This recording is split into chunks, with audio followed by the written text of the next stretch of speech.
Good evening दोस्तों, सभी को शुभकामनाएं। जो CSIR net math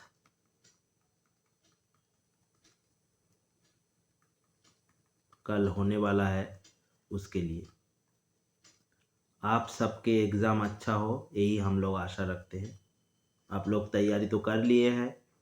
last moment पर स्टेप ऑफ बंगाल की तरफ से एक टॉपिक हम लोग ला रहे हैं जिसके ऊपर फिजिक्स में बहुत सारे बार क्वेश्चन पूछा जा चुका है लेकिन मैथ्स में नहीं आया है। ध्यान दीजिएगा इस बात पे। ये चैप्टर है स्मॉल ऑसिलेशन वाला चैप्टर, एकदम लास्ट में आपके सिलेबस में CSIR में देखिएगा। इससे कभी क्वेश्चन नहीं आया है, तो एक क्वेश्चन हम लोग आशा कर सकते हैं कि यहाँ से आ भी तो सकता है। आएगा हम लोग नहीं कहेंगे, लेकिन इस बार अगर नहीं आया यानी दिसंबर में, तो आने वाले जून में या उसके बाद कभी ना कभी तो आएगा। तो ये आपको थोड़ा बहुत हेल्प तो देगा ही, इसलिए हम लोग फिजिक्स से एक प्रॉब्लम उठा लिए हैं। क्लासिकल मैकेनिक्स के बारे में हम लोग बहुत बार चर्चा किए हैं। जब आप इसको पढ़ रहे थे और पढ़ेंगे तो आप लोग बिल्कुल भूल जाइए कि आप मैथ्स वाले हैं। ऐसे पढ़िए जैसे फिजिक्स वाले वो सारे रिजल्ट्स को पढ़ते हैं और आसानी से वो लोग निकाल के ले जाते हैं। ये प्रॉब्लम मैथ्स से ज़्यादा जुड़ा है ताकि फिजिक्स से कम। देखिए क्यों। स्मॉल ऑसिलेशन का चैप्टर कैसा है देखिए। हम लोग स्टेप ऑफ बंगाल के चैनल में ऑलरेडी क्लासिकल मैकेनिक्स के CSIR के सारे प्रीवियस क्वेश्चंस लगभग कर लिए थे। उधर हम लोग ऑसिलेशन के बारे में बोले थे जिसका सबसे सिंपल टाइप मोशन था x double dot equal to minus of k into X, K greater than 0। ये k था ऑसिलेशन पैरामीटर। किसी बुक में इसको फ्रीक्वेंसी ऑफ ऑसिलेशन भी बोला गया है और वही सबसे ज़्यादा यूज होता है, फ्रीक्वेंसी ऑफ ऑसिलेशन। ये ऑसिलेशन पैरामीटर वाला जो रिजल्ट हम लोगों ने डाले हैं, ये ऑसिलेशन पैरामीटर बहुत ही इम्पॉर्टेंट एक कॉन्सेप्ट है जो हम लोग समझने के लिए बोलते हैं, लेकिन प्रॉपर टर्म में जाइएगा तो फ्रीक्वेंसी ऑफ ऑसिलेशन। अब देखिए यहाँ पे ये एक सिंपल हार्मोनिक मोशन बनाता है जिसके लिए आप लोग जानते ही होंगे काइनेटिक एनर्जी हम लोग डिस्कस कर चुके थे हम लोग के चैनल में। Half into M into X dot square होता है और पोटेंशियल एनर्जी भी उसके साथ साथ आता है। एक क्या होता है, हाफ के इंटू एक्स स्क्वायर। ये दोनों को लेकर हम लोग चलते हैं और जब स्मॉल ऑसिलेशन के चैप्टर में बाद में हम लोग आते हैं तब क्या होता है देखिए। ये जो एक सिस्टम देख पा रहे हैं ना आप लोग, masses 3m at 2m are suspended vertically by identical massless springs। यहाँ पे एक स्प्रिंग, यहाँ पे एक spring, each of steepness constant के। ये बात ध्यान दीजिएगा, ये कांस्टेंट बाद में जाके क्या हो जाता है, frequency. The mass 2m is suspended from the mass 3m। 3m के नीचे 2m डाला हुआ है and the as shown in the figure, ये फिगर भी डाला हुआ है, ठीक है। तो फिजिक्स वालों के लिए देखिए ये टी और भी नहीं डाले थे। टी और भी नहीं डालेंगे तो जो कहने के लिए एक्चुअली लास्ट आप लोगों को करना होगा, लास्ट जो फ्रीक्वेंसीज निकालना होगा स्मॉल ऑसिलेशंस के, इसको ओमेगा से डिनोट किया जाता है।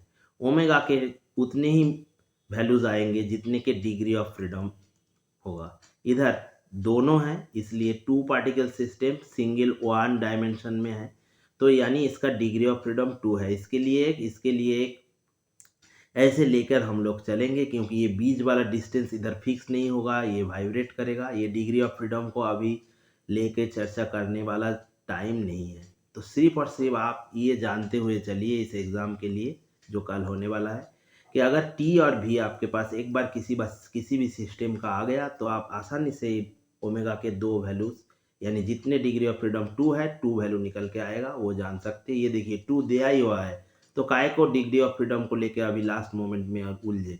जिसको जानकारी है वो तो हम लोगों के चैनल से जान चुके हैं, खुद भी पढ़ चुके होंगे। तो आ जाइए, स्मॉल ऑसिलेशंस में क्या होता है, सारे मास जितने भी अटैच्ड हो वो सेम फ्रीक्वेंसी से ऑसिलेट करता है। यानी स्मॉल ऑसिलेशन से में हम लोग सेम फ्रीक्वेंसी सारे मास के लिए अलॉट करते हैं, ठीक। तो ये सेम फ्रीक्वेंसी ओमेगा, इसके दो पॉसिबल वैल्यू के लिए ही पूछे हैं और ऑफिशियल आंसर की में ये पहला वाला देखिए इधर, ये सही था। क्यों सही था हम लोग अभी देखेंगे।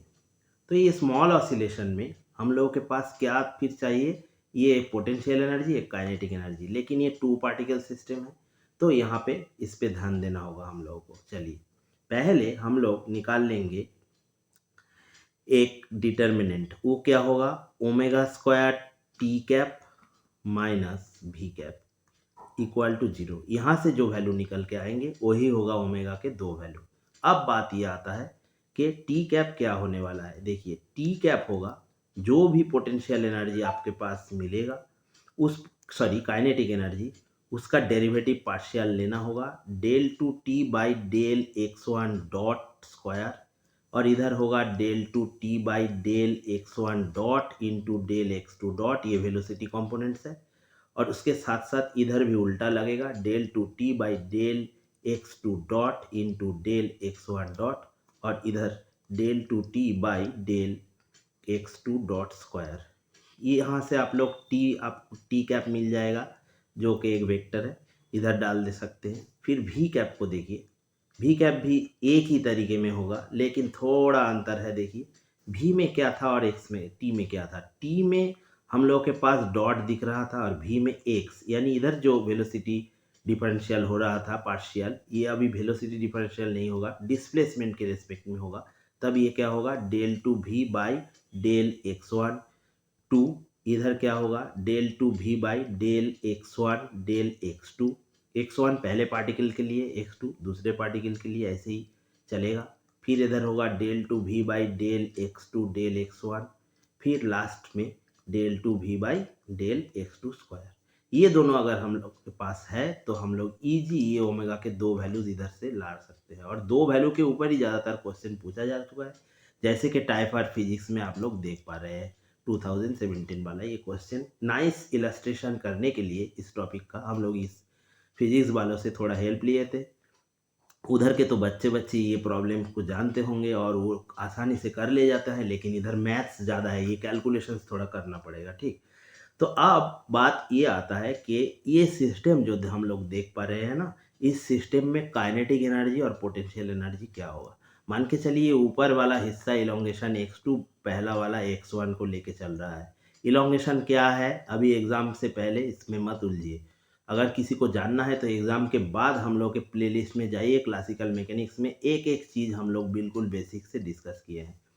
तो ये इलोंगेशन के ऊपर निर्भर kinetic energy T, 2 particle system इधर देख पा रहे हैं, इसके लिए होगा हाफ इंटू पहले वाले के मास यानी 2m छोटा जो था, उसके साथ साथ उसका elongation x1 dot square, x1 नीचे डाला हुआ था देखिए, फिर दूसरे का हाफ इंटू उसका मास 3m, हाफ m भी स्क्वायर टाइप का रिजल्ट x2 डॉट स्क्वायर। ठीक, और भी उसके साथ साथ होगा हाफ के x2 स्क्वायर, यानी ऊपर वाला का पहले लेंगे जैसे इधर लिए थे हाफ के एक्स स्क्वायर टाइप, उसके साथ साथ आपको याद रखना पड़ेगा ये बाकी वाले जो होगा वो रिलेटिव टू फास्ट आ जाएगा, यानी हाफ के इधर क्या हो जाएगा x1 माइनस x2, किधर क्योंकि इधर x2 डिस्कस हम लोग कर चुके थे, इधर रिलेटिव को लेके सामने जाना पड़ता है। इन दोनों के ब्रेकअप में अभी मत उलझिएगा, पहला वाला तो इजी था, दूसरा वाला जो सिस्टम, यहाँ पे किसी को अगर कोई किसी भी तरह कुछ डाउट आ गया तो एग्ज़ाम के बाद आप लोग हम लोग से रिक्वेस्ट रख सकते हैं, या फिर जो लोग पढ़े हैं वो तो जानते ही होंगे क्यों ऐसा होता है। देखिए फिजिक्स वालों के लिए ये दोनों एक्सप्रेशन नहीं दिया हुआ था, इसलिए इसको पहले बनाना पड़ा था। हो सकता है मैथ्स वालों आप लोगों के लिए ये दोनों टी और भी दिया होगा, तो फिर आसानी से ये डिटर्मिनेंट 2 निकाल के इधर सिर्फ और सिर्फ इस फॉर्मूले पर आप लोगों को डाल देना होगा। ये 3 फॉर्मूले 1 2 3 इधर डालने से ओमेगा निकल आएगा। तो चलिए पहले टी कैप को निकाल लेते हैं। टी कैप क्या होगा, देखिए टी कैप को करने के लिए क्या करना पड़ेगा, 2 बार वेलोसिटी डिफरेंशियल टी के लेना पड़ेगा। पहले लेंगे तो क्या होगा, देखिए इधर 2 इधर आ जाएगा, ये 2 तो चला गया, फिर ये 2 आ जाएगा, हो जाएगा 2mx1 डॉट, फिर और एक बार करना होगा ना, इधर डबल डेरिवेटिव लगा हुआ है तो इधर x1 डॉट भी चला जाएगा, क्योंकि x1 डॉट के रेस्पेक्ट में हो रहा है तो इधर क्या आ जाएगा 2m। इसी तरीके में आप लोग ये आ जाएगा 0, ये 0, कॉम्पिटिटिव एग्जाम में ये दोनों साइड 0 आता है, क्योंकि इसको निकालने जाएंगे ना तब आपको मालूम पड़ेगा कि पहले वाले में इधर ये जो आ चुका है इसको अगर x2 डॉट के रेस्पेक्ट में करेंगे तो x2 डॉट तो इधर नहीं है इसलिए 0, फिर इधर आपको मिलेगा 3m, सेम तरीके में टी भी मिल चुका है। अब भी इसके नीचे ये वाला तो टी हो गया, अब भी लिख लीजिए एक बार। ये फार्मूला सी भी याद करते हुए चलिए एग्जाम में जाइए। भी सेम तरीके में भी कौन सा था, ये यहाँ पे आप लोगों को डिफरेंशियल किसके रेस्पेक्ट में लेना पड़ेगा, डिस्प्लेसमेंट। हमेशा इस बात पे ध्यान दीजिएगा। काइनेटिक एनर्जी में वेलोसिटी दिखेगा, इधर डिस्प्लेसमेंट। तो चलिए ये हो जाएगा के, आप घर में कर सकते हैं इसलिए हम ये स्किप कर रहे हैं कैलकुलेशन, ये डेरिवेटिव वाला हिस्सा। ठीक, तब ये भी कैप आप लोगों के पास आ चुका है। तब आपको क्या करना है, इधर सिर्फ डालिए। अगर इधर डाल देंगे तो क्या होगा, देखिए 2m, इसके साथ एक ओमेगा स्क्वायर लगा हुआ है तो ये इधर चला आएगा, फिर ये 0 होगा, फिर इधर क्या होगा 0, इधर क्या होगा 3m ओमेगा स्क्वायर, ये हो जाएगा। ठीक, अब इसके साथ साथ आप लोगों को क्या करना होगा, ये दोनों जो टी, ये सारे अभी तक इधर मैट्रिक्स नोटेशन डाल लीजिए एक बार। ये मैट्रिक्स नोटेशन लगेगा इधर, तभी मैट्रिक्स होगा, तभी टी कैप भी एक मैट्रिक्स नोटेशन में ही है, भी कैप में ही है। ध्यान दीजिएगा इस बात पर। मैट्रिक्स में होगा तभी तो सभी एलिमेंट्स के साथ ओमेगा स्क्वायर मल्टीप्लाई होगा। डिटर्मिनेंट का होता तो सिर्फ पहला रो या सेकेंड रो के साथ होता।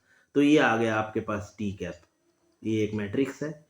T cap minus into omega square, ये आ गया ओमेगा स्क्वायर टी कैप। और बाद में क्या करना है, इससे भी कैप को हटाना है। तो भी कैप तो आ चुका है, तो इन दोनों को हटाइएगा तो क्या मिल जाएगा, देखिए फिर एक डिटर्मिनेंट बनाना पड़ेगा। क्या होगा 2m ओमेगा स्क्वायर माइनस के, इधर फिर के, इधर के, फिर 3m omega square minus 2k, और ये किसका बराबर 0। इसको थोड़ा ब्रेक अप करेंगे आप लोग तो आप लोगों को मिल जाएगा इधर कैलकुलेशन। तो सीधे तरीके में डिटर्मिनेंट को ब्रेकअप करेंगे तो आ जाएगा 6m square into omega to the power 4 minus 7m into K omega square plus K square equal to 0। ये आपके पास काम का चीज़ आ चुका है। बहुत सारे लोग इसको फैक्टर करने जाते हैं लेकिन हम लोग नहीं जाएंगे, हम लोग सिर्फ और सिर्फ ऑप्शंस के थ्रू जाएंगे। देखिए पहला जो था k/m, k/6m रूट के अंदर, चलिए तो समझ के मान के चलते हैं ओमेगा इक्वल टू k/m, ये एक है, और दूसरा जो आया हुआ है वो k/6m आया है, ये दोनों है। तो इधर डालिए, पहले इसको चेक कर लेते हैं। तो ओमेगा स्क्वायर क्या होगा आपके पास k/m, चलिए इधर डालिए। तो 6m square into omega to the power 4 यानी k²/m², ये m स्क्वायर तो चला गया, फिर माइनस 7m इंटू के को रहने दीजिए, ओमेगा स्क्वायर को लाइए इधर। ओमेगा स्क्वायर क्या होगा k/m, तो ये m तो चला गया, फिर इधर आइए, फिर ये के स्क्वायर था। अब देख पा रहे हैं 6 + 1 7, उससे 7 के स्क्वायर यानी 7 के स्क्वायर माइनस 7 के स्क्वायर, ये क्या 0 के बराबर आया है, तो आया है। तो ये एक इसका आंसर होगा, ये होगा।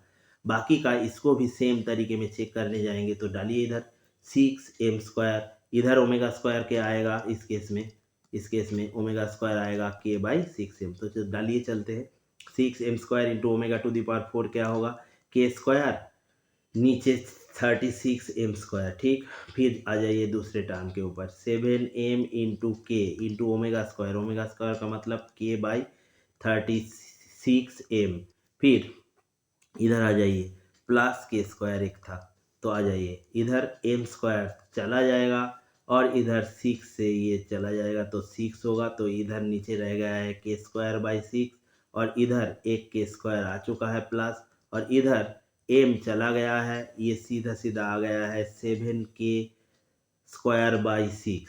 इसको जोड़ दीजिए, ये हो जाएगा 6 और ये फिर 7k², और इसमें से ये घटेगा तो 7k²। 0 आया कि नहीं, आ गया। तो पहला आंसर जो उन्होंने ऑफिशियल दे रखे थे ना टाइपर वालों ने, ये वाला ऑप्शन, ये सही निकल चुका है आप लोगों के पास। तो सिर्फ और सिर्फ एग्ज़ाम से पहले इस बात को याद करते हुए आप एग्ज़ाम में जाइए, एग्ज़ाम ज़रूर अच्छा होगा। अगर ये स्मॉल ऑसिलेशन वाला सिस्टम एक आ गया तो वेरी इंपॉर्टेंट टाइप के रिजल्ट। और एक क्लू हम लोग इधर आपके सुविधा के लिए बता देते हैं, वो भी बहुत ही इम्पोर्टेंट पार्ट होने वाला है इस स्मॉल ऑसिलेशन में। हो सकता है कि उसके ऊपर एक छोटा सा क्वेश्चन आपको दिख गया तो आप आसानी से कर सकते हैं, और वो कॉन्सेप्ट है रिड्यूस्ड मास के कॉन्सेप्ट। इसको हम लोग थोड़ा बहुत इधर डिस्कस कर लेंगे आज, थोड़ा बहुत टाइम दीजिएगा, ये रिड्यूस्ड मास वाला कंसेप्ट आप लोगों को हम लोग समझा देंगे। एक प्रॉब्लम हम लोग पहले उठा लेते हैं उसके लिए, रिड्यूस्ड मास को करने के लिए।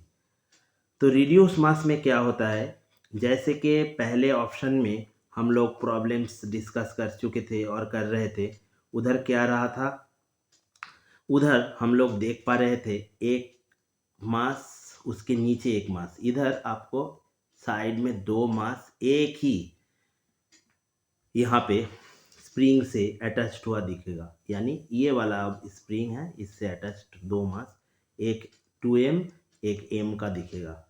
और बाद में पूछा जाएगा फ्रीक्वेंसी ऑफ नॉर्मल मोड क्या होता है, फ्रीक्वेंसी ऑफ नॉर्मल मोड। उधर जैसे वर्टिकल जा रहा था, इधर हॉरिजॉन्टल, इससे कुछ मेंशन होगा 2 बॉडीज 2m और m मास का। तो इधर फ्रीक्वेंसी ऑफ नॉर्मल मोड के तरफ से जब क्वेश्चन डाला जाएगा तो हो सकता है इसका ऑप्शन में दो क्वांटिटी के अलावा आपको एक ही दिख जाए, यानी 3k/2m ये एक ऑप्शन था, ये भी फिजिक्स में आता रहता है, k/m, फिर c में 2k/3m ये एक था, और फिर d में था और एक ऑप्शन था d, उसमें था k/2m। इसमें से कौन सा होगा वो ओमेगा के एक वैल्यू।